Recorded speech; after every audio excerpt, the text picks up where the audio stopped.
अब पालो आध्यात्मिक जनचेतनाको। अध्यात्म बिना जीवन शून्य छ। अध्यात्म बिना जीवनको कुनै औचित्य छैन। यस कुरालाई मध्यनजर गर्दै आज अध्यात्म शिक्षा राष्ट्रिय र अन्तर्राष्ट्रिय जगतका अनेकौं विश्वविद्यालय महाविद्यालयहरूमा प्रवेश भइसकेको छ। आध्यात्मिक जनचेतना जागरण गर्ने क्रममा धुलिखेलको काठमाडौँ युनिभर्सिटीमा अन्तर्राष्ट्रिय कृष्ण भावनामृत सङ्घले गत साता एउटा विशेष सेमिनारको आयोजना गरेको थियो। उक्त सेमिनारको शीर्षक थियो स्ट्रेस म्यानेजमेन्ट र माइन्ड कन्ट्रोल।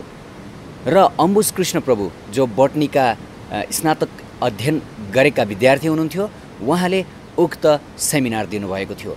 र सेमिनारमा इन्जिनियरिङ संकायका र बायोलोजी संकायका अनेकौं विद्यार्थीहरू सहभागी भएका थिए र सबैले चाखपूर्ण किसिमले, रोचक ढङ्गले र अत्यन्त जिज्ञासापूर्ण किसिमले उक्त सेमिनारको आनन्द लिएका थिए र आध्यात्मिक जिज्ञासा प्रकट गरेका थिए र श्रीमद् भागवत गीता जस्ता महान आध्यात्मिक ग्रन्थहरू पनि लिएका थिए र आध्यात्मिक पथमा अगाडि बढ्नका लागि प्रतिबद्धता व्यक्त गरेका थिए। श्रद्धेय दर्शकवृन्दहरू, भक्ति दर्शन टेलिभिजनको कार्यक्रम हरिकृष्ण भक्तिलोकमा आज हामीहरू हजुरहरूलाई उक्त सेमिनारको झलक देखाउनका लागि लिएर जाँदैछौँ धुलिखेल स्थित काठमाडौँ युनिभर्सिटीको अडिटोरियममा। हरे Krishna.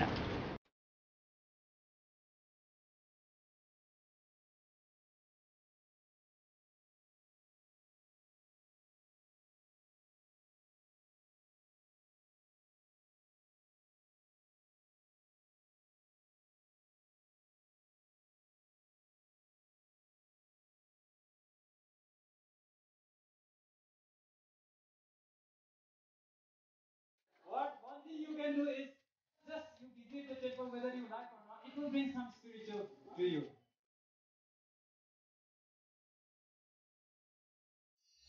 Rama Rama Hare Hare.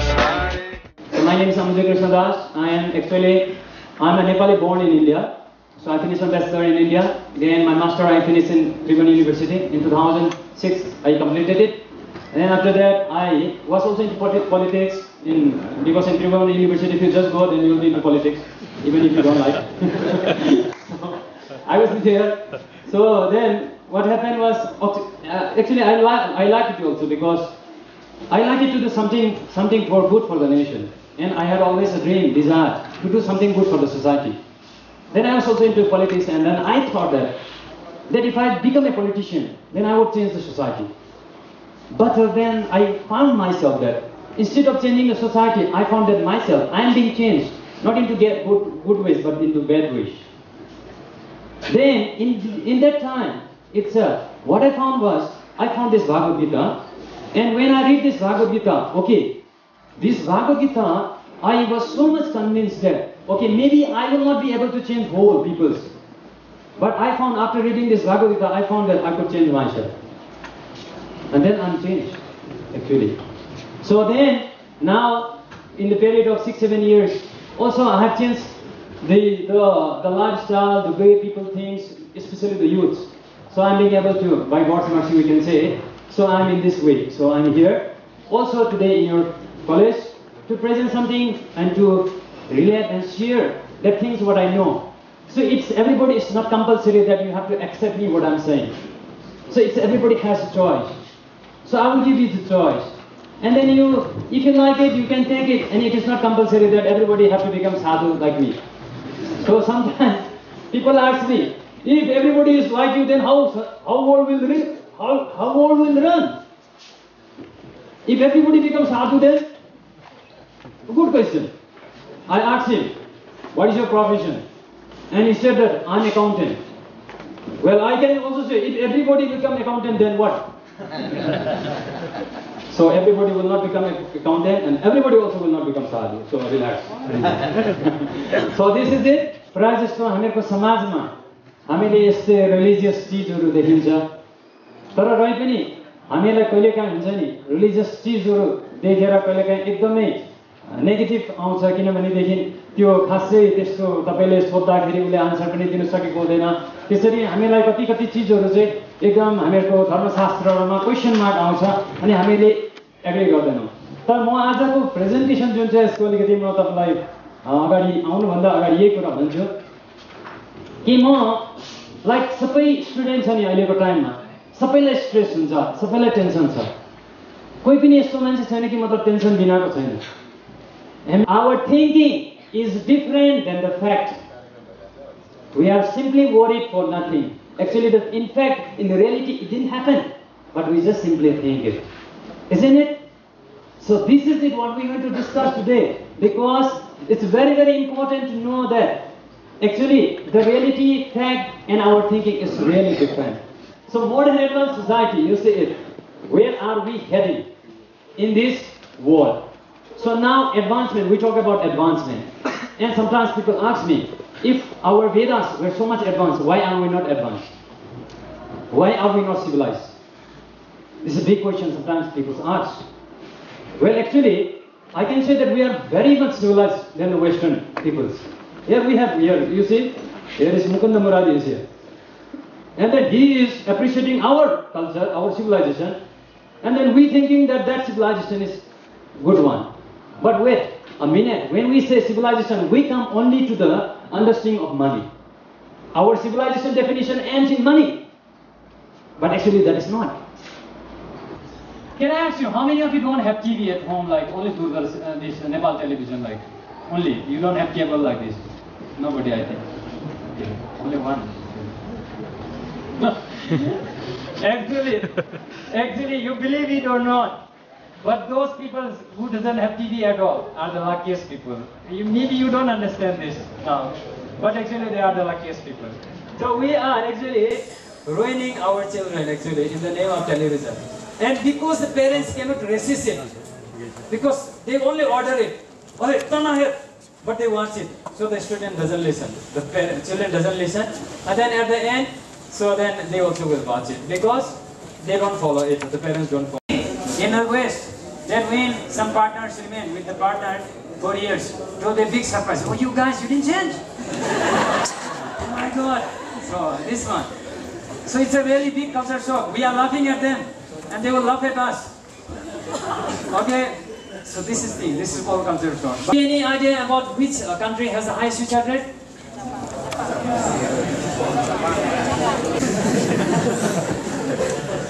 All the years we were studying to know at the end that, oh, I don't know, you can't even something.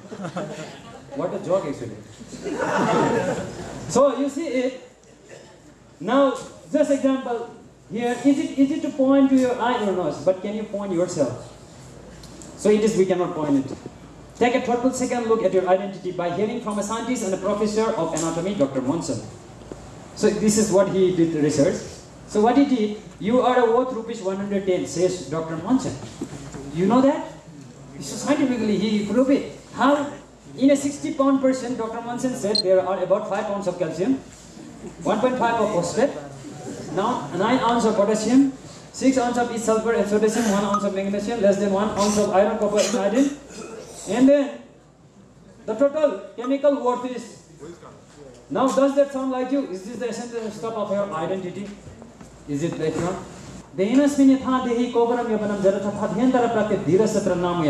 This is one of the most scientific sloka verse of Bhagavad Gita, which is in chapter 2, sloka number 13. We require microscope and to measure means like whether it is an acid or base. What we require? Litmus paper. Now if you ask and challenge, okay, can you? I also can challenge. Can you use that litmus paper to check the length of the building? It doesn't make any sense. Okay? So, to measure cell and to sow soul, to sow God also is another process. Similarly, we use for everything, we use different process. For spiritual also we use spiritual process. So you cannot mix with the material things. Okay, can you sow God in microscope? It doesn't make any sense. Can you use microscope and then measure this building? No. So there is a process. So this understanding we have to have, and we should not ask question, can you show me God? Like this is just a KG level. You are coming from where? I have to ask this. Right? So these things also has some process. Otherwise, don't think that I end up my life just getting into a sadhu because I didn't find anything, no means, and then I end up becoming a sadhu. Must be there's something higher. And here Mukunda, he is all the way from America, and he doesn't end up becoming just like a sadhu, because simply like that. So there must be some process, and to understand the process, we have to study. To come to the understanding of microscopic, to even study that, you have to study some exams. Just class nursery, you cannot go and look microscope. You have to study a little. So therefore, so these things also we require. Then, just above our bed, routine. Very nice routine. With color pencils. Up to 11 p.m. study. And wake up at 4 p.m. Nice one. Principal used to come. Wow, everybody competition making routines. But everybody was sleeping. So this is, everybody wants it, but we cannot make it up. So every time we end it up, tomorrow. Then time will come, we don't have any time. And then only 2 days will be left. And then really we don't have time. Then what to do? Then we study. And we go to exam. And then we appear exam but fall asleep, finished. That is our education. Okay? So how to control it?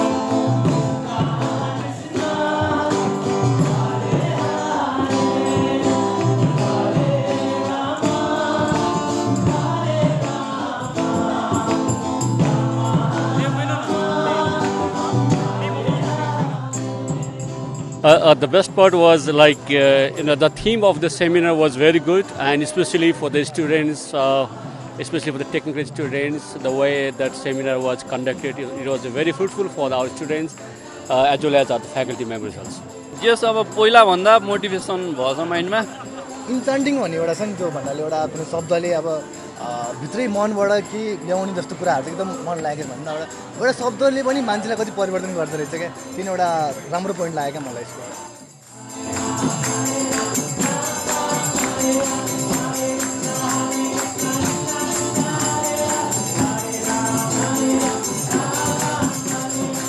Mind control exercise म्यानेजमेन्टमा चाहिँ अब भगवत गीतासँग कसरी relate गर्ने भन्ने अब थोरै ज्ञान चाहिँ मैले पाएँ अब म पनि मेरो लाइफमा त्यो अब कसरी लागू गर्ने भन्ने अब कोसिस चाहिँ गर्छु अब हेरौँ कतिको सफल हुन्छ तर यस्तो खालको अब मोटिभेटर जस्तो खालको प्रवचन चाहिँ अब हरेक विद्यार्थीले एटेन्ड गर्नुपर्छ जस्तो मलाई लाग्छ जुन कुरा थाहा थियो तर बाहिर आएको छैन नि त्यो कुरा थाहा भएको भजन वाज द बेस्ट पार्ट अरू चाहिँ त्यो इक्जाम्पल स्टोरिजहरू एकदम राम्रो थियो अलि इन्करेजिङ थियो See, for people born in India, Nepal, and they have some asa, hope of becoming rich, hope of having iPhone.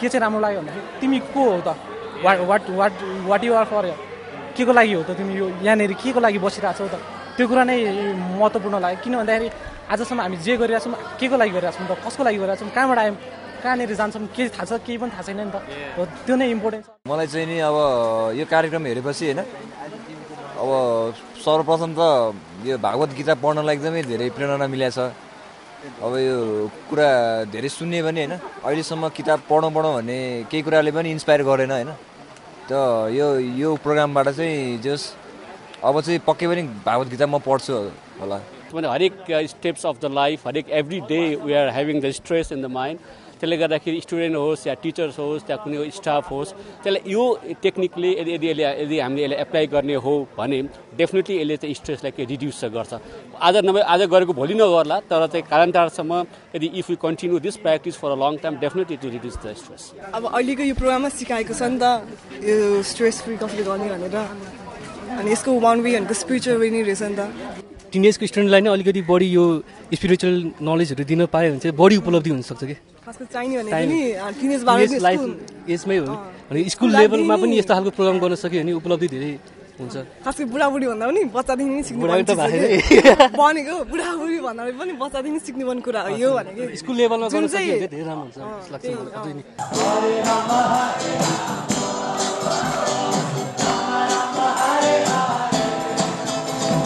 म एकदम सहमत छु यसमा चाहिँ। स्वामीजीको त्यो अब भजन कीर्तनले पनि मलाई एकदम भित्रबाट आफूमा एउटा नयाँ उत्साह जगायो क्या। त्यहाँ बस्दाखेरि म त्यहाँ फिल गरेँ मैले त्यस्तो। त्यो एकदम म एकदम विश्वास गर्छु यसमा चाहिँ।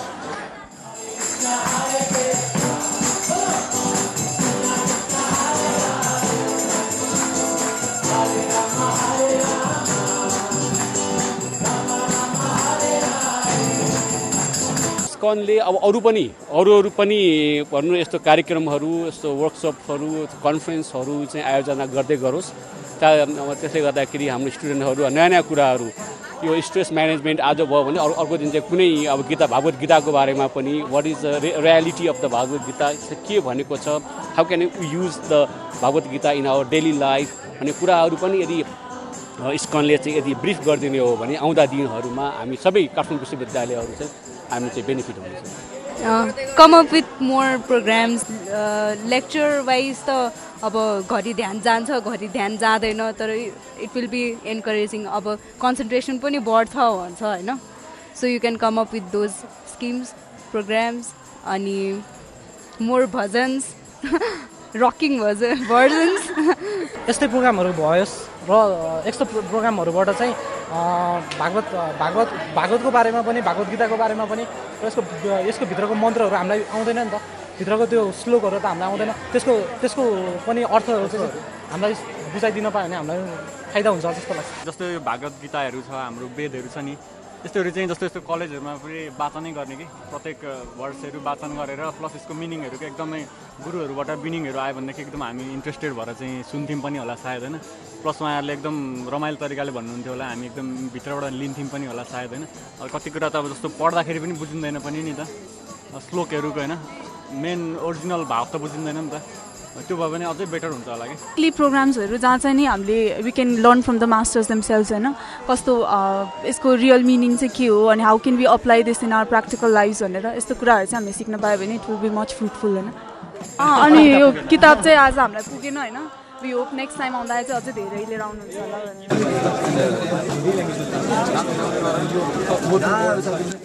केयुमा मात्रै होइन अरू ठाउँमा नि यस्तो कार्यक्रम हुनु पऱ्यो होइन, धेरैभन्दा धेरै इन्सपिरेसनहरू अरूले पनि पाउनु पऱ्यो, त्यही हो।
अर्गनाइजिङ कमिटीको रूपमा हामीले यो प्रोग्रामलाई अर्गनाइज गर्यौँ र अर्गनाइज गर्दाखेरि यो समग्रमा जुन यो प्रोग्राम छ यो गर्दाखेरि तपाईँले देख्न सक्नुहुन्थ्यो ह्युज क्राउड अफ पिपुल, धेरै मान्छेहरू हुनुहुन्थ्यो र जुन हाम्रो सेमिनार भयो, सेमिनारमा जुन प्रेजेन्टेसन भयो जुनबाट चाहिँ अडियन्सहरूले यसलाई लिनुभएको छ, यो प्रोग्राम 100% सक्सेसफुल भएको जस्तो हामीलाई लाग्छ र वास्तवमा 100% सक्सेसफुल भएको छ।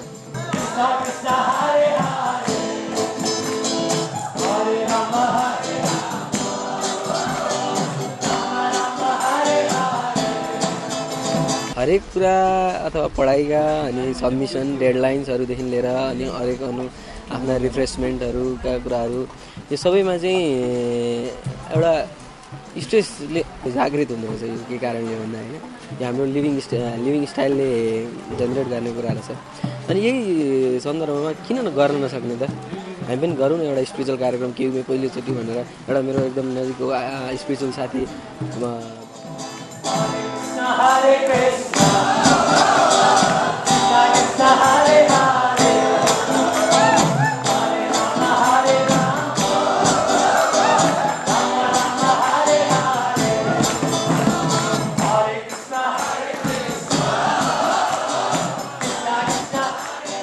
स्टुडेन्ट लाइफ अभियसली स्ट्रेसफुल नै हुन्छ। स्ट्रेस भन्नाले स्ट्रेसबाट मुक्त कोही पनि हुँदैन। अब स्पेसली स्टुडेन्टको लागि त यो स्ट्रेस भन्ने चिज त एकदम यो ठुलो घाँडो नै हो होइन। त्यही भएर यो स्ट्रेसलाई कसरी म्यानेज गर्ने अथवा अनि यसको कसरी हामीले योबाट रिलिफ पाउने त भन्ने विषयमा जो साथीहरू बिच पनि कुरा भइरहेकोले अनि केयुमा पनि यो प्रोग्राम ल्याउने भन्ने कुरा भयो। अनि मैले चाहिँ जस्तो इन्टरनेटहरूमा पनि हेर्दाखेरि बाहिरतिर पनि इभन अमेरिकातिर MIT-तिर यो लेक्चर सिरिजहरू यो चाहिँ सिरिजको रूपमै गइरहेकोले किन हाम्रो काठमाडौँ युनिभर्सिटीमा चाहिँ किन नल्याउने भनेर सोचिरहेकोले, किनभने हामीसँग युथ प्रेचरहरू पनि छ धेरै। त्यही भएर एकजना युथ प्रेचरलाई लिएर आएर काठमाडौँ युनिभर्सिटीमा प्रोग्राम गर्दा कस्तो हुन्छ भनेर सोचेकोले यहाँनिर गरेको हामीले।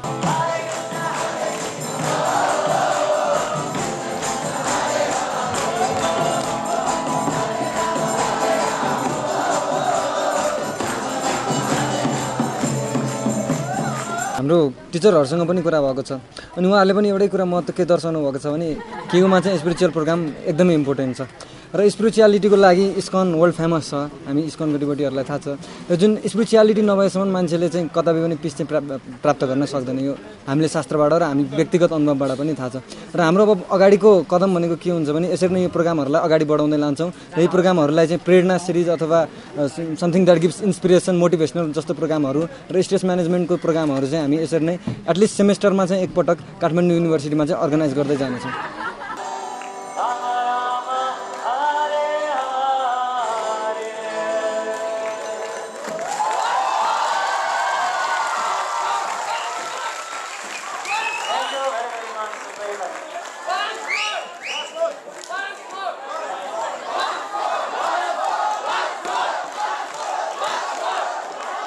अन्तमा यो कार्यक्रम जसले सफल बनाउनु भएको छ, जति पनि विद्यार्थीहरू, केयुको प्रशासन, त्यसै गरी शिक्षकगण, शिक्षकको जुन टिम छ, टिचर्सको एसोसिएसन र जति काठमाडौँबाट आउनुभएको अम्बुजा कृष्ण प्रभु र उहाँको टिम, सबैलाई चाहिँ हामी थ्याङ्क यू गर्न चाहन्छौँ। थ्याङ्क यू भन्न चाहन्छौँ कि यो प्रोग्राम एकदम सक्सेसफुल भएको हो। सबैलाई थ्याङ्क यू। राम राम हरे हरे। दर्शकवृन्द, हामीहरूको समाजमा एउटा धारणा छ। त्यो धारणा के भन्दा युवावर्गहरू अध्यात्ममा लाग्नु हुँदैन, उनीहरू भौतिक कार्यमा र आफ्नो भौतिक शिक्षामै अधिक संलग्न रहनु पर्दछ। तर देखिहाल्नुभयो काठमाडौँ युनिभर्सिटीमा अध्ययनरत यी विद्यार्थीवर्गहरू, युवावर्गहरू कति उत्साहित भएर आध्यात्मिक क्रियाकलापमा संलग्न भए र आध्यात्मिक जिज्ञासाहरू व्यक्त गरे। अब पालो आध्यात्मिक जनचेतनाको, आध्यात्मिक शिक्षाको। जसरी पानी बिना माछा रहन सक्दैन, त्यसै गरी अध्यात्म बिना, ईश्वर बिना र आत्मज्ञान बिना हामी कोही पनि रहन सक्दैनौँ। र तराजुमा जसरी दुवैपट्टि यदि भार रहन्छ भने त्यो तराजु सन्तुलित रहन सक्छ, त्यसै गरी हामीहरू पनि भौतिक जीवन र आध्यात्मिक जीवनलाई सन्तुलन राखेर आफ्नो जीवनमा अगाडि बढ्न सक्दछौँ। तब मात्र हाम्रो जीवन सार्थक बन्न सक्दछ। भौतिक जीवन मात्र धेरै र आध्यात्मिक जीवन मात्र पनि धेरै भएर हाम्रो जीवनमा सार्थकता पाउन सकिँदैन। यी दुवै कुरालाई हामीहरूले सन्तुलन गरेर हाम्रो जीवनमा अगाडि बढ्नु पर्दछ अनि हामी जीवनमा सुखी रहन सक्दछौँ, सफल बन्न सक्दछौँ र यी काठमाडौँ विश्वविद्यालयका विद्यार्थीहरू चाहिँ आनन्दित रहन सक्दछौँ। प्रिय दर्शकवृन्द, अन्तर्राष्ट्रिय कृष्ण भावनामृत सङ्घको कार्यक्रम हरिकृष्ण भक्तिलोकको निर्धारित समय समाप्त भइसकेको छ। हामीहरूले यस कार्यक्रममा आध्यात्मिक विषयवस्तुहरूलाई हजुरहरू समक्ष प्रस्तुत गर्दै आइरहेका छौँ। हजुरहरूको मनमा यस कार्यक्रमप्रति केही सल्लाह, सुझाव, जिज्ञासा र जानकारी पक्कै पनि छ। पत्राचार गर्न भने नभुल्नुहोला। पत्राचारको लागि हामीहरूको ठेगाना harikrishnaBhaktilok@gmail.com र मोबाइल ठेगाना 9801081108। हवस् त दर्शकवृन्द, आजको लागि हरिकृष्ण भक्तिलोकबाट म प्रस्तुता निर्दोष नेताई दासलाई बिदा दिनुहोस्। फेरि पनि यस्तै आध्यात्मिक प्रसङ्गहरूका साथमा आउने नै छौँ। हरे कृष्ण।